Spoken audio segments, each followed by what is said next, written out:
Two full-time jobs, still homeless. This isn't a politician's speech or a journalist's report.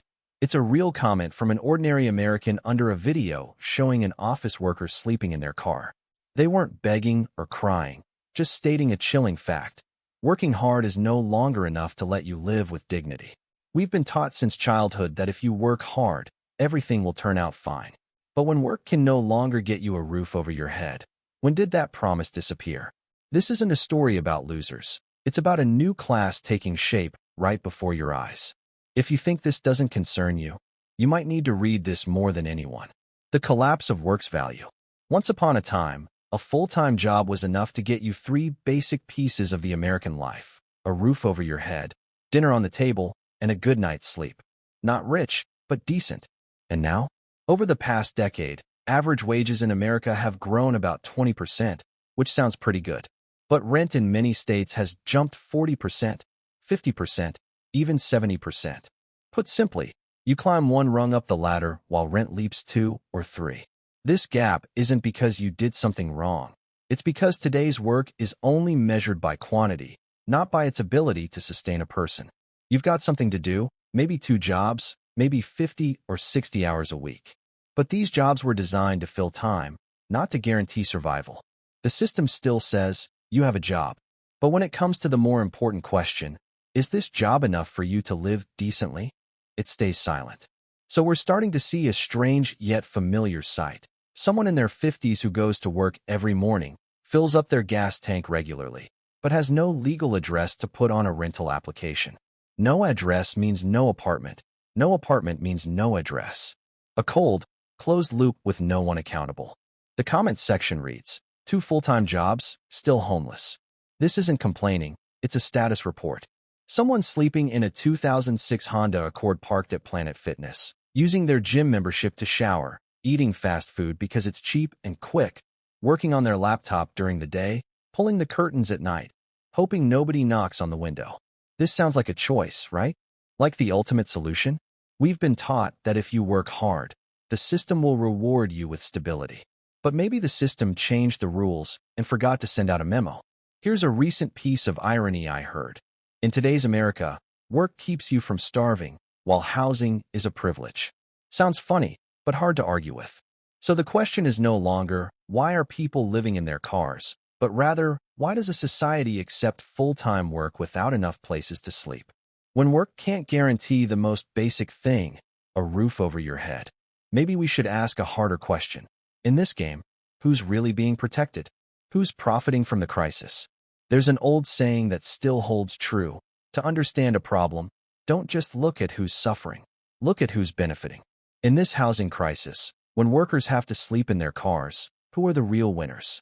We hear a lot about supply shortages, market forces, economic cycles, all sounding pretty neutral. But look closer, and you'll find that today's housing is no longer just a place to live. It's become a financial asset, bought and sold and optimized like stocks. A handful of large corporations own tens of thousands of apartments across multiple states. They don't need to upgrade kitchens, fix roofs, or repaint walls. Just send a simple email notice. Rent's going up $300 next month. Translate that number into something familiar. $300 isn't a fancy dinner. That's a month's worth of gas for grocery trips for a small family. The second time you consider postponing that doctor's appointment. For renters, it's a gut punch. For the balance sheet, it's just a number in the revenue column.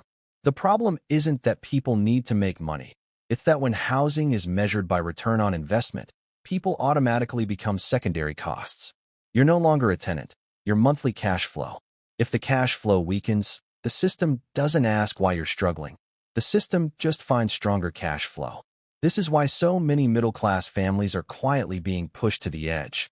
Not because they did anything wrong, but because by the new financial standards, they're not efficient enough. Someone said, every time they talk about affordable housing, it's never affordable. That sounds like frustration, but it's actually awakening. Because today's affordable often just means still profitable, but sounds better. Affordable for whom? Retirees living on fixed pensions? 50-year-old workers on the night shift whose backs are starting to hurt? Or the quarterly financial reports? A piece of irony that's light but profound. Housing is really affordable now, just not for the people living in it.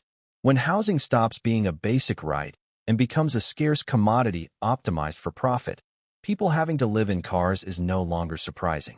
It's not an accident. It's the logical outcome of a system that works smoothly for one side. Survival becomes illegal. There's a phrase that sounds bitter but rings increasingly true. You didn't break the law, you just don't have a home. Today, in many American cities, sleeping in your car, parking overnight, or simply staying somewhere too long can all become problems. You don't need to cause trouble or hurt anyone. Just exist in the wrong place. It's 2 a.m., freezing cold. You've worked all day, parked in a wide-open lot, not blocking anyone's way. Then comes the knock on the window. Not because you're dangerous, but because you don't belong here. This isn't an isolated incident. Many people share. Don't post it online, or they'll make laws targeting you. That sounds like a warning, but it's also a sad truth. When problems aren't solved at the root, the easiest solution is to push them out of sight. Instead of asking why workers have to live in cars, the system asks, how do we stop them from showing up here? So poverty gradually gets treated as behavior that needs controlling, not as circumstances requiring support. No home, no legal place to sleep. No place to sleep means breaking regulations. A silent cycle nobody says out loud, but everyone understands. What's the result? Workers start hiding their lives. They learn to arrive late and leave early, keep windows closed, interior lights off, don't idle too long, don't draw attention. Some viewers call it stealth camping. Sounds like a travel term, but it's actually a survival skill. Except you're surviving in the heart of a developed society. Someone mentioned they like parking at casino lots. Not because they gamble, but because it's crowded, harder to get noticed, easier to blend in. One car among hundreds, invisible, but safer. Sound familiar? This isn't how society treats criminals. It's how it treats people without a clear place. A gentle but real irony. The American dream is still alive, but you have to whisper it. Because when you say out loud that you live in your car, you're not just telling a story. You're putting yourself in the crosshairs of new regulations, unfriendly stares, and difficult questions. The saddest part? Most of these people aren't asking for anything. They just want to work quietly, get some sleep, wake up, and keep going. The cost to health. A simple truth that few say directly. The human body wasn't designed to live in a car. Cars are designed for movement, not for sleeping, recovering, and certainly not for aging. Yet more and more Americans are doing exactly that. Not for a few nights, but for months, even years. Let's start with cold. Many people talk about numbers like single digits or teens below zero. Sounds abstract. What's the reality? It's waking up at 3 a.m. frozen because your feet have gone numb, even wearing 2 pairs of socks. It's running the car heater for a few minutes, then shutting it off. Not because you're warm enough, but because you're afraid of burning through gas, damaging the engine, or attracting attention. Then there's the food issue. No kitchen, no real refrigerator, no cooking space. The cheapest solution is often fast food. You save on rent, but gradually pay the price with blood sugar, blood pressure, your stomach, and cardiovascular health. And there's the movement problem. Living in a car means you sit a lot. Sitting while driving, sitting while eating, sitting while working on your laptop, sitting while waiting for daylight. Not good for a 25-year-old. For someone in their 50s or 60s, it's quietly accumulating health debt. But the most corrosive part isn't physical, it's mental. Living in a car isn't just lacking space, it's chronic stress. Always thinking, where do I park tonight? Will someone knock? Is it safe? Is someone watching me? You can never truly rest, even while sleeping. There's a bitter paradox here. These people aren't living recklessly, they're extremely disciplined. Strict schedules, every dollar counted, behavior restrained to the point of disappearing. Yet ultimately, they're still accused of making wrong choices. A comparison that starts as a joke but rings very true. You save on rent, but pay with years of your life. The question isn't whether living in a car is hard. Everyone knows the answer. The question is, if a society forces workers to trade health for survival, is that still a choice? Choice or last resort? On social media, you'll see plenty of beautiful images, shiny RVs, wide-open mountain views, morning coffee, neatly arranged laptops. They call it van life. Sounds like freedom, sounds intentional, sounds like a carefully calculated decision. Then you read the comments and see very different sentences. Living in a car sucks. No filter, no background music, no hashtags. The truth is there are two completely different worlds that often get conflated under one word: choice. On one side, there are Sprinter vans worth $50,000, $80,000, even over $200,000 after renovation, with backup batteries, heaters, kitchens, space to stand upright, little apartments on wheels. On the other side, there are old sedans with thin mattresses on the back seat, trunks stuffed with clothes, and when night falls, the familiar question appears: where can I park without being bothered? They're both living in vehicles, but calling them the same choice is like saying someone dining at a steakhouse and someone eating instant noodles in their car are having the same culinary experience. The problem is, when media and viral stories equate these two images, we inadvertently turn desperation into a lifestyle. And then accountability quickly disappears. Because if it's a choice, the system doesn't need to change. No need to ask why workers can't afford rent. No need to ask why rent rises faster than wages. Just shrug. That's their choice. It's a very convenient narrative. Convenient for blaming individuals. Convenient for downplaying heavy topics. Convenient for the sense of security among those who think, I'm different from them. But many comments hint at the opposite. Any of us could end up there. Not out of pessimism, but from understanding how thin the line is between stability and falling through. A seemingly casual but profound piece of irony. Some people call it a lifestyle, others call it tonight. When you call a survival situation a choice, you're also inadvertently stripping people of their right to legitimate anger. Because if it's a choice, they have no right to complain. The question that needs asking isn't, why did they choose to live in their car, but rather, what led to a society developing where this is considered a reasonable option? How close are you to the edge? There's a strange moment many of us have experienced, though we rarely talk about it. You're driving late at night past a parking lot.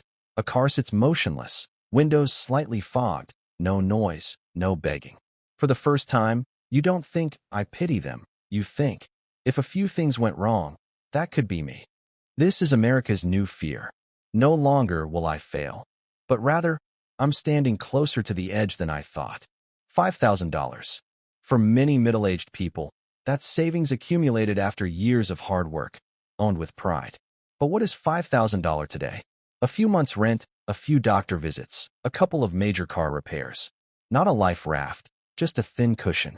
It only takes one event: serious back pain, a prolonged illness, a dragged-out divorce, or an email announcing layoffs. Very polite, very brief.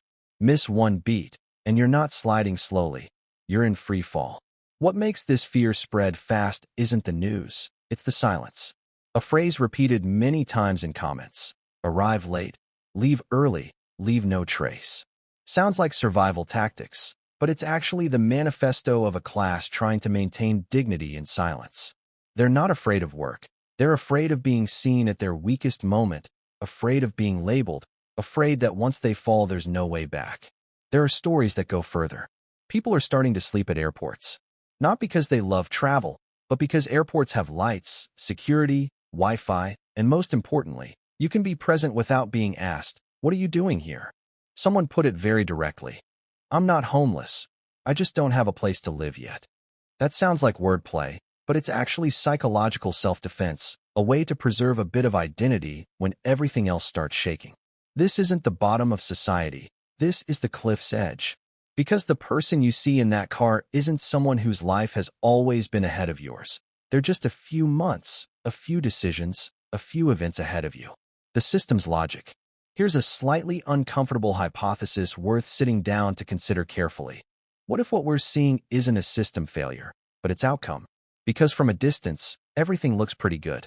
Companies are still hiring, markets are still functioning, housing is still being built. Just not for everyone. Workers have jobs, just not enough to stay afloat. It's precisely this gap that creates something very useful for any economy: cheap but docile labor.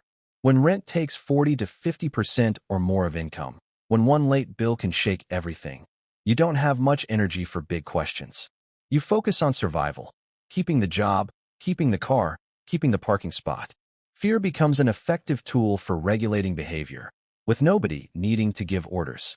Housing scarcity doesn't just drive up prices. It creates constant pressure, like a string always pulled taut. You can be late once, but don't dare be late twice. You might be unhappy, but don't dare speak too loudly. A phrase that sounds like a joke, but rings very true. You don't need chains, just bills. When people are busy paying rent, there's no time to think about the structure that created that bill. When living in a car starts being called a lifestyle, social pressure also greatly eases. No longer a system failure, just a personal choice. Convenient for everyone, except the person trying to sleep inside.